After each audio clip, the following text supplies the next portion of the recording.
Kwabakuhle kuphinze ngihlangane nawe mbukele etindzaba entelulwimi lesiswati la ku SABC 1 na kulihaye lengitethula bukhoma etindlini tekusakata te SABC eAuckland Park eJozi nati letihambe mbili. Immediately just before the arrest of Lieutenant General Khumalo and co-accused, I received a death threat directly on my cell phone. Uphose wakhihla sililo Advocate Andrea Johnson ngesikhathi atshela likhomishana lamadlanga ngemlayeto lesongelako layithola ngemva kwekuthi iIDEC ibophe inhloko yetebunhloli Lieutenant General Dumisani Khumalo. Yime ngibhekisime ukuthi kwenzakalani. Then I stood there and to look of what was happening or the incident of what was transpiring that day. Baqhubeke labafowethu eyibadukule yo. Fakazi wekuqala ecaleni delibukene naVusi Musicat Matlala utshele inkantolo ukuthi bavika imvula yetinhlavu ngesikhathi kudutshulwa imoto beyihamba ngaJosi Banyoni.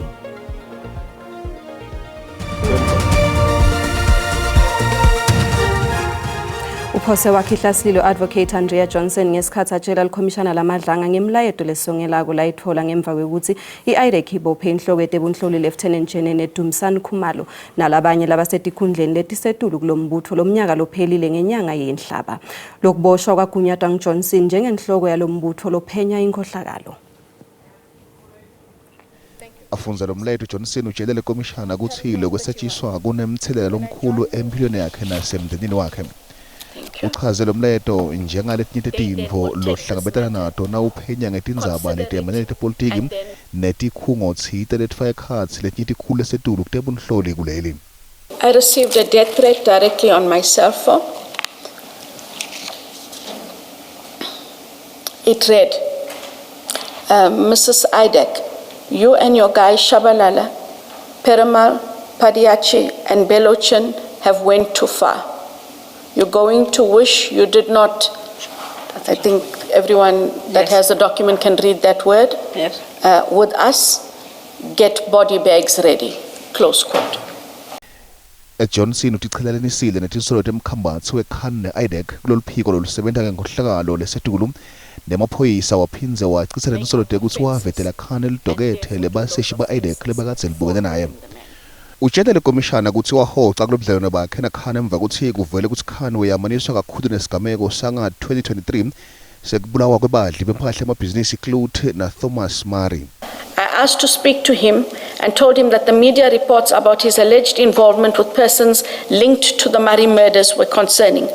I further stated that if evidence of criminality by him were brought to iDEC, it would be dealt with in accordance with the law. Lekomishana uyachubeka. Lisekela lesikhulu semaphoyisa masipala weGuruleni lesimisiwe emsebentini Julius Mkhwanazi na Fakazi K bathole ibheli ya 5,000 wemarandi umuntu ngamunye. Laba bobabili babukene nemacala ekuhlela kwenta bugebengu kugcekeza kanye nekukhwabanisa. Lamacala mayelana nekwebiwa kwematshe labukhatikati lalinganiselwa ku-15 million wemarandi eKhilani eJozi. Inkantolo yamanje yaseJozi ithole ukuthi liphoyisa lamasipala waseGuruleni lelisamisiwe emsebentini Julius Mkhwanazi kanye nalasolwa naye Fakazi K angeke balifulathele futhi batalihambele licala babukene nalo. Mkhwanazi kumele aye njalo estation semaphoyisa seAlbertini kanzi Fakazi K kumele aye estation semaphoyisa aseBrackenstown njalo ngeMsombuluko emkhathini kwensimbi yesithupha ekuseni nangensimbi yesithupha nzambama. The court have considered to grant bail by the amount of 5,000 rand, each of them same as the applicants that are already been released on bail. Naike leminye imibanzela yebail. Bail conditions are as follows: not to communicate with the witnesses directly or indirectly, and not to interfere with the witnesses or to intimidate. Ummeli wa Mkhwanazi uvete ukuthi Mkhwanazi ngaphambilini bekalandzela yonke imithetho yebail bekanikwe yona kulamacala amanye labukene nawo kanzi kumele vele ukuthi ayithole ibail. Mkhwanazi uthi letinsolo letibhekiswe kuye tiphekiwe futhi tigcucutelwe budlelwane bakhe na Fakazi K lebungamange buphumelele. Personally, I strongly believe that it was not even necessary. It's irrelevant to the matter in hand. Lelicala lihlehliselwe emhla tingemashumi 25 kule nyanga letako njengoba kusaphenywa. lababili batawuhlangana abanye futhi basolwa lekungu-Aldrin Mackenzie kanye naKisha Lee Stories labaphuma ngebail ya 5,000 ngamunye. Fakazi wekucala ecaleni lekwetama kubulala lelithweswe ngcondvo emacaleni emshoshaphasi Vusumuzi Cat Matlala wethule bufakazi enkantolo lephakeme eJozi mayelana nekudubulana lokwenteka eCenturion Golf Estate enyangeni yeNgcinga 2022. Nogatsa Bethwel Mzamo Cele lobeka gatsa indzawo lehlala timoto ngalobo busuku uthi ukhumbula abona imoto elihlobo lweGolf 7 lemhlophe idutshulwa ngetinhlavu lebeyilandzela iFerrari lebovu kusolwa ukuthi lamadvodza bekahlomile atingovolo aniketwa umyalo wekudubula abulale somabhizinisi waseMpumalanga Jos Banyoni. Cele utshele inkantolo ukuthi kwafika emadvodza lamabili lahamba ngemoto yelihlobo lweBMW bavulela ngenhlavu basebenzisa ama-AK-47. Inkantolo iphindze yatshelwa ukuthi nale moto yadutshulwa ngesikhathi kwenteka lesehlakalo. Yime ngibhekisime ukuthi kwenzakalani. Then I stood there and to look of what was happening or the incident of what was transpiring that day. Baqhubeke labafowethu badubule yo. They continued shooting at us. No manje abasadubula bebhekise ngakithi badubula bebhekise kwiGolf R. Cele uthi naye wadutshulwa ngalesikhathi lamadvodza lahlomile ambona yena nalona lasebenta naye kepha inhlavu yabe seyamendlula. Ubese ufakaza ukuthi naye wadubula walimata leyodva yalamadvodza. Kusolwa ukuthi lamadvodza labehlomile bekatfunywe ukuthi ate ubulala Josi Banyoni longusomabhizinisi waseMpumalanga. I pulled out my firearm. Then I cocked it. Angishaye. Then I fired some shots. Angishaye mfana. Yes, I fired some shots. Ngingqonqoze kuphele 5 bullets. Then I shoot 5 rounds or bullets. Lobufakazi buyingcenye emacala lamathathu kwetama kubulala latfulwe enkantolo kanti ke Matlala usolwa ngekuba ngungcondvo kulamacala nanobe ke atiphika letinsolo. Sekushone bantfu labangemashumi lamane nakutsatfu etikolweni tekusoka velonke ngekuya kwekhomishani emalungelo temasiko tenkholo netelulwimi iCRL iMpumalanga ngiyo lehambe embili njengoba inesibalo lesisetulu salabashonile. Sihlalo waleli khomishani Thoko Mkhwanazi Xaluva undlulise emavi endvudvudo emindenini letsindzekako. Ngu-43 etikolweni tekusoka kulomnyaka losetulu imbangela kungasokwa kahle ngoma ngalokwecile nekugula. Our deepest condolences to the 43 families who have lost their loved ones through this very sacred process of initiation. Ukuthi iMpumalanga, iGauteng, iFree State neNorth West ngito tifundza lethamba embili ngekushona kuletikolwa. These deaths have happened in both legal and illegal schools, and it's a function of the provinces where these fatalities have happened. In Mpumalanga, for instance, many of the deaths that have happened were from legal and compliant initiation schools. Letawutfula likomiti elitawuphenya kabanti ngalokushona kuletikolwa iphindze ijezise labaphula imitsetfo. Sisasekudo-ke letekusoka elayinini semukela umphathiswa weCoxstar Speedy Mashilo. Mphathiswa asikubingelele sikwemukele etindzabeni. Ngiyabingelela namsakathi nebalaleli. Mphathiswa siyabonga. Sekushoneke ngetulu kwa-40 walabo bebaye kuyosoka velonke ingabe khambe njani eMpumalanga? Well, nathi masijoyine iCommission esizwelane nabazali labantwana abashonile abangu-18 esikwenta kunyalo ukuthi masifunisise njengoba amaqala savuliwe amaphoyisa ukuthi ngaba kube khona nobudedengu noma labantwana babagula kuyini. Lokho kuzosinceda ukuthi wazi umthetho wazi ukuthatha ingalo yawo iqhubeke iye phambili ukuthi ekugcineni ubulungiswa bube khona kulabantwana nakubazali balabantwana abashonile. Mphathiswa kunetinsolo kade ukuthi kukhona lokhiphe umyalo wekuthi bangavumeli idokotela bangene kuletikolwa tekusoka ingabe nithini ngaloko ngabe niyakwati yini nini?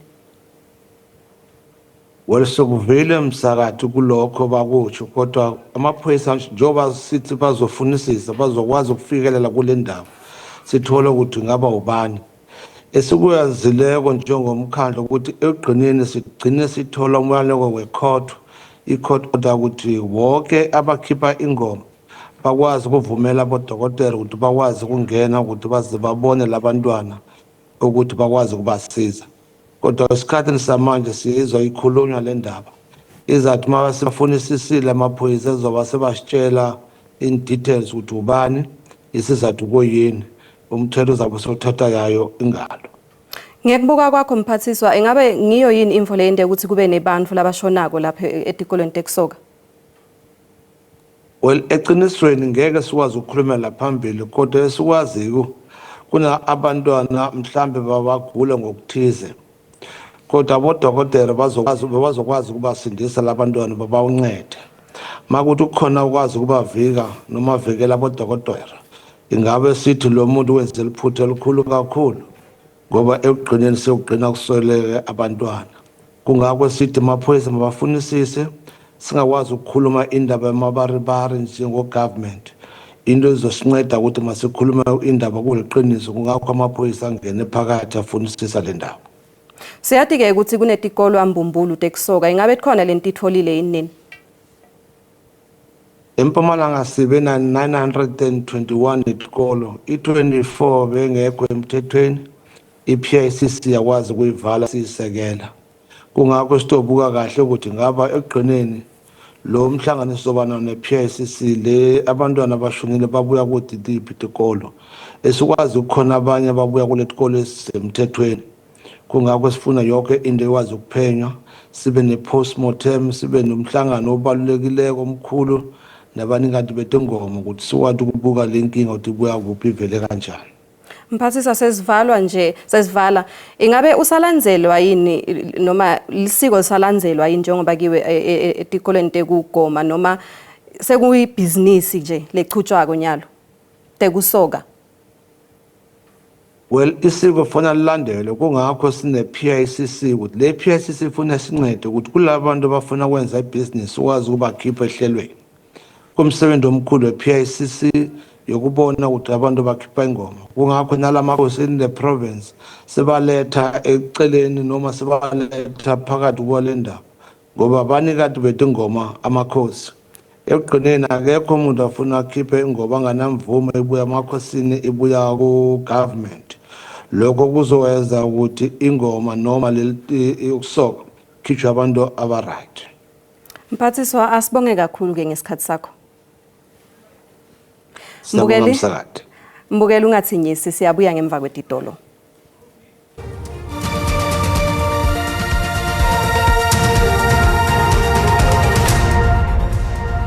Kwemgelekile mbukele esigabeni sesibili setindzaba uma ucetha kungena ukhethe kahle tisekhona hlala nathi tiyatholakala ke tinkundleni tekuchumana ngekuthi SABC Tindzaba ku Facebook, X, TikTok na ku SABC Plus. Labahola imali yesibonelelo sahulumende eAthoke Limpopo bakhathatekile ngekudvonswa kwemali yabo yesasa ngaphandle kwemvumo yabo. Masotwane Mabotha loneminyaka lenge-60 uthi imali yabhuti natsatse wakhe yehliswe ngendlela lemangalisako. Mabotha uthi soke wabuta emahhovisini esasa mayelana nemali yakhe kepha akwatiwa ukuthi yaphi. Letilamani takamabotha tihlukubetekile emoyeni ngemva kwekuthi kudvonswe ingcenye yemali yato yesibonelelo sahulumende. Njengobe setikhulile ngokweminyaka lokwenda simo sato sempilo sibe buthakathaka. Tithi yonke imali ibalulekile. Kungihlukubete kakhulu lokudvonsa kwale mali njengoba ngingasakhona ukuthi iphilisa njengoba sengikhulile ngingasakhona ukusebenza ngibuke kuyo le mali. Barifile yona lena imali hulumende lasipha yona ukuthi sikhone ukudiphilisa ngayo njengobe sesikhulile kanti uma singayitfoli iphelele lokho kusho ukuthi kutawuphela inyanga sidvonsa madima sifuna kuvalwe lokudvonswa kwale mali masisha kusenjalo lokhulumela isasa kulesigodzi Tebugo Chipi wexwayise bantfu labakhulile labathola imali yesibonelelo sahulumende ukuthi banganiketi nobe ngubani lotenda sisebenzi sakasasa tinombolo tabo tamatisi Chipi uthi lemigulukuthu ihlasela kakhulu timbunga tahulumende. As SASSA, we don't do deductions. Maybe let's just clarify that one. What we have realized is our beneficiaries would hand over their ID numbers to third parties like your funeral schemes. ISASSA ithi ngenxa yekwanza kwetikhalo sikhatsi sabo sekulungisa lenkinga sesengetekile. Kanzi tikhalo letinyenti tibhaliswe kakhulu esigodzini saseBembe kanye naseSekhukhune. Kuyachubeka kungaboni ngasolinye eTonga thute naseKomatipoti eMpumalanga. Takhamuti tivale titolo tebantfu labavela kulamanye emave ngetinsolo tekuthi basebenta ngaphandle kwetimpepha letifanele baphindze bathengise ukudla losekudlulelwe isikhathi. Lo mphakathi ufuna kuqiniswe umthetho. Lendzawo tiphocelele labo labathengisa kwalabavela emaveni angaphandle kuthi bavale lapho bathengisela khona. Letakhamuti silabo kufika banato timpepha letifanele letibavumela ukuthi babe nemabhizinisi kuleli futhi bathengisa nekudla lesekudlulelwe isikhathi.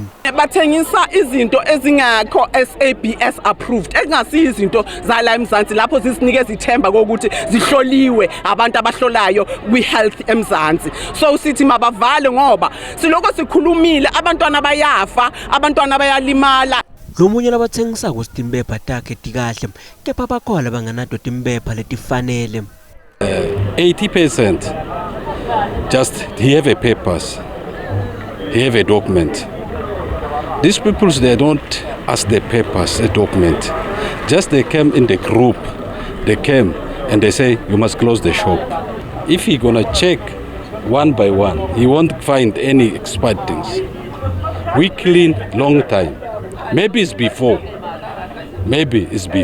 Now, all the shop is clean.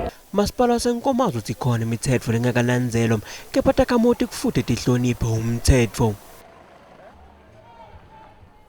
Sikubutile mbukeli ukuthi uthini umbono wakho ngesicelo lesifakwe iDignity South Africa sekuthi kuphasiswa umthetho lovumela kusita umuntu ukuthi aticethelele ngenxa yetinhlungu lakuto. Umbono wakho uyalandzela.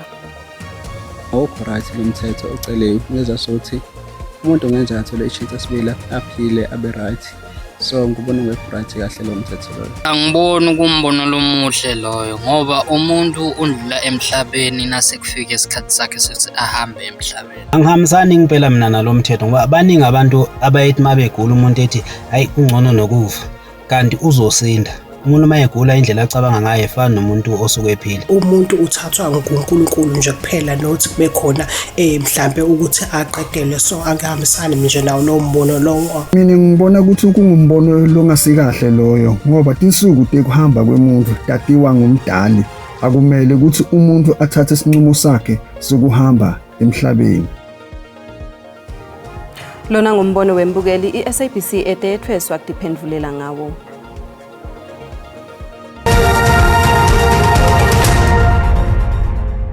Nazivakashele timakethe tetimali sithola ukuthi lirandi linyukile nalicathaniswa nelidola laseMelika.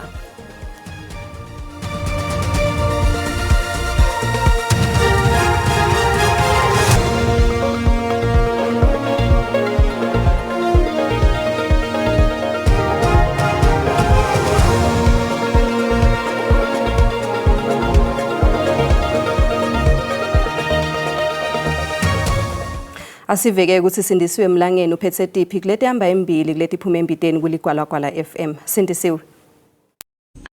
Toto timbili lindelwa ngibingelele umbukele ekhaya ngisho ukuthi namuhla ehlelweni sobe sicocisana nabo bahlati betindzaba tepolitiki sibuke naye indzaba yekhala kweDemocratic Alliance nganasi isikhwama sePublic Investment Corporation iDA ikhala ngengenelela kwetepolitiki kunasi isikhwama so phindze sicocisane netati tetemidlalo ngananga umbango wesikhundla sokuba ngumengameli weSAFA lo mbango losemkhathini kwaDeni Jordaan naSandile Zungu. Angithathe tindzaba ngitibuyisele egoleni. Mbukeli tikuca lapho ke talamuhla siphindze sihlangane ngalwesine letelama leti tingensimbi yesikhombisa ngesixhosa. Ungaphuthelwa ke simo selitulu nanto zakhe mathebula ngemva kwetitolo. Usale kahle.